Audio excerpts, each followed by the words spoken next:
Relationship એ જ ટકે છે જેમાં મિત્રતાનું પ્રમાણ વધારે હોય છે. એ પતિ પત્નીનું હોય, પિતા પુત્રનું હોય, ભાઈ બહેનનું હોય કે બે ભાઈઓ વચ્ચેનું હોય. ફ્રેન્ડશિપ એક એવું તત્વ છે કે જે કોઈ પણ સંબંધને સ્વાસ્થ્ય અને દીર્ઘાયુ બક્ષે છે.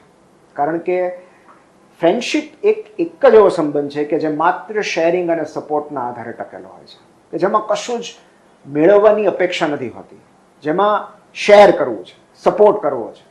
અને માટે આ શેરિંગનું તત્વ બહુ જ જરૂરી છે.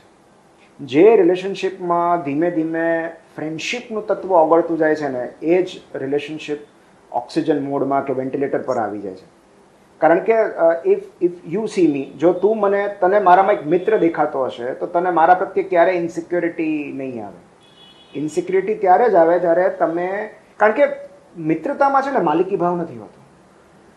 બાકીના કોઈ પણ સંબંધમાં માલિકી ભાવ હશે, પણ મિત્રતામાં ક્યારે માલિકી ભાવ નથી હોતો. કારણ કે તમે મિત્રને બાંધતા નથી, તમે એને છોડી દો છો. તમને ખબર છે કે આજ નહીં તો કાલ, ભલે 5 દિવસ, 10 દિવસ, 15 દિવસ, 20 દિવસ વાત નથી થઈ, 21મા દિવસે જ્યારે એ મિત્ર તમને મળશે ત્યારે તમારું જોડાણ એવું જ પ્રસ્થાપિત થશે જેવું 20 દિવસ પહેલા હતું. તમને એક ભરોસો હોય છે, અને આ મિત્રતાનો ભરોસો જ્યારે કોઈ પણ સંબંધમાં ઉમેરાય છે ત્યારે એ દીર્ઘજીવી બને છે, ત્યારે એ સ્વસ્થ બને છે. અને એટલે જ એ પતિ પત્ની હોય કે બીજી કોઈ પણ રિલેશનશિપ હોય, એમાં ફ્રેન્ડશિપનું તત્વ કેટલું છે. કારણ કે આપણે મિત્રોને જજ નથી કરતા, આપણે મેગ્નિફાઈંગ લેન્સથી એમની ખામીઓને મોટી નથી કરતા, આપણે એમની નબળાઈઓને જાહેર જીવનમાં કે જાહેર જગતમાં બ્રોડકાસ્ટ નથી કરતા, આપણે એને ઢાંકવાનો પ્રયત્ન કરીએ છીએ. આપણે એમની નબળાઈઓનો પ્રચાર અને પ્રસાર નથી કરતા, આપણે એમની ટીકા કર્યા વગર એમને ટેકો કરીએ છીએ. અને આ જ્યારે આપણને એવું લાગે છે કે મિત્ર સાથે અંતર ઊભું થયું છે, ત્યારે આપણે વિવાદ નથી કરતા, આપણે વાર્તાલાપ કરીએ છીએ. અને માટે જે સિક્યોરિટી, જે ભરોસો, જે ટ્રાન્સપરન્સી, જે પારદર્શકતા મિત્રતામાં હોય છે, એ બધા ગુણો જ્યારે બીજા કોઈ સંબંધમાં ઉમેરાય ત્યારે એ સંબંધ સ્વસ્થ અને દીર્ઘજીવી બને છે. અને એટલે આઈ કીપ ટેલિંગ ધીસ રિપીટેડલી કે કોઈ પણ રિલેશનશિપમાં ફ્રેન્ડશિપ છે કે નહીં, મતલબ પહેલાં જો આપણે સારા મિત્રો નથી તો આપણે બીજો કોઈ પણ સંબંધ સારી રીતે નિભાવી ન શકીએ. કોઈ પણ સંબંધ ટકાવી રાખવા માટે પહેલા સારા મિત્ર હોવું જરૂરી છે. પણ ધારો કે ઘણીવાર એવું થતું હોય છે કે ઘણા બધા પ્રયત્નો કરવા છતાં પણ સંબંધમાં અંતર ઊભું થઈ જતું હોય છે, તો એવા સમયે શું કરવું જોઈએ? સૌથી પહેલાં તો અંતર ઊભું થયું છે એ સ્વીકારવું જરૂરી છે. કારણ કે જ્યાં સુધી એ બંને પક્ષો સ્વીકારશે નહીં ત્યાં સુધી એ અંતર ઘટાડવા માટેના પ્રયત્નો ચાલુ નહીં થાય. તો સૌથી પહેલાં તો એ સ્વીકારવું જરૂરી છે કે હા, કોઈ કારણસર અંતર ઊભું થયું છે, અને એ અંતર ઘટાડવા માટેના સક્રિય પ્રયત્નો કરવા પડે છે. આઈ ટેલ યુ કે કેટલાક લોકોનું આખું જીવન એ પ્રતીક્ષામાં ચાલ્યું જાય છે કે પહેલ કોણ પહેલાં કરશે, કોણે ઇનિશિએટ કરવું જોઈએ. અને એટલે જો તમારા માટે સંબંધ બહુ જ મહત્વનો છે, મિત્રતા મહત્વની છે, તો એ ઇનિશિએટ કરે કે સામેવાળી વ્યક્તિ પહેલો મેસેજ કરે કે ફોન કરે, એની રાહ ના જોવે. એનો બર્થડે આવે, એનો એનિવર્સરી આવે કે કોઈ તહેવાર આવતો હોય, તમે કેમ પહેલાં ટેક્સ્ટ મેસેજ ન મોકલી શકો?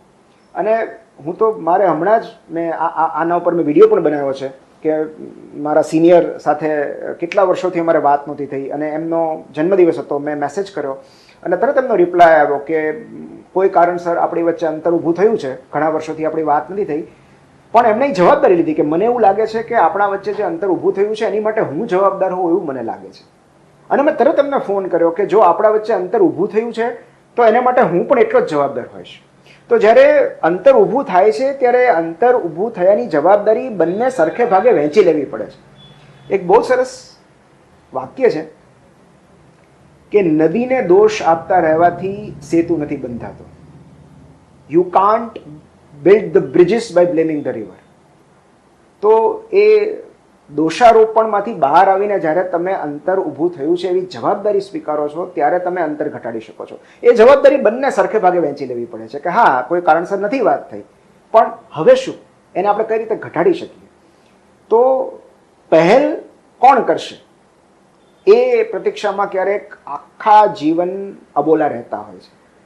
અને એટલે આઈ વુડ સે કે જો તમને એવું લાગે છે કે અંતર, તો જેને પહેલા પ્રતીત થાય, જેને પહેલા એવું રિયલાઇઝ થાય છે કે અંતર ઊભું થયું છે, એને પહેલ કરવી જોઈએ. કે કોઈ કારણથી છેલ્લા આટલા દિવસોથી તમારો કોઈ મેસેજ નથી, તમારો કોઈ ફોન નથી, બધું બરાબર છે ને? અથવા મારી કોઈ વાતનું ખરાબ લાગ્યું છે તમને? કેમ કોઈ મેસેજ નથી? અથવા તમે સામેથી પૂછો ને કે બધું બરાબર ચાલે છે ને? તો વાર્તાલાપ જ્યારે પ્રસ્થાપિત થાય છે, જ્યારે કોમ્યુનિકેશન એસ્ટાબ્લિશ થાય છે, ત્યારે ધીમે ધીમે ધીમે અંતર ઘટતું જાય છે.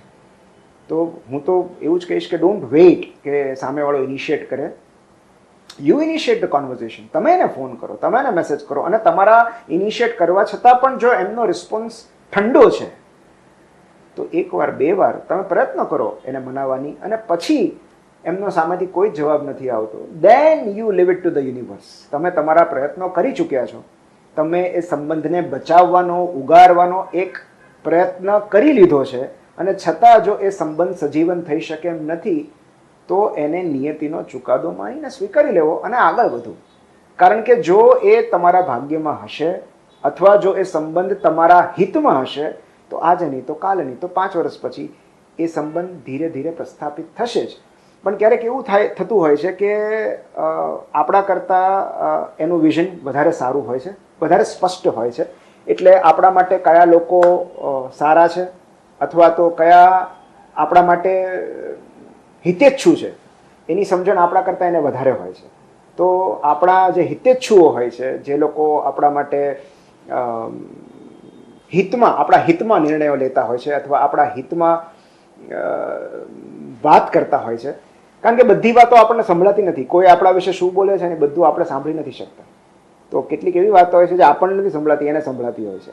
અને એ કારણથી એને એ વ્યક્તિઓને આપણા લાઈફમાંથી દૂર કરી દીધા હોય છે કે આ તું નથી સાંભળી શકતો, અને તું કદાચ સાંભળી પણ નહીં શકે, પણ મેં સાંભળી લીધું છે કે તારા વિશે શું વિચારે છે, એટલે મેં એને દૂર કરી દીધા છે.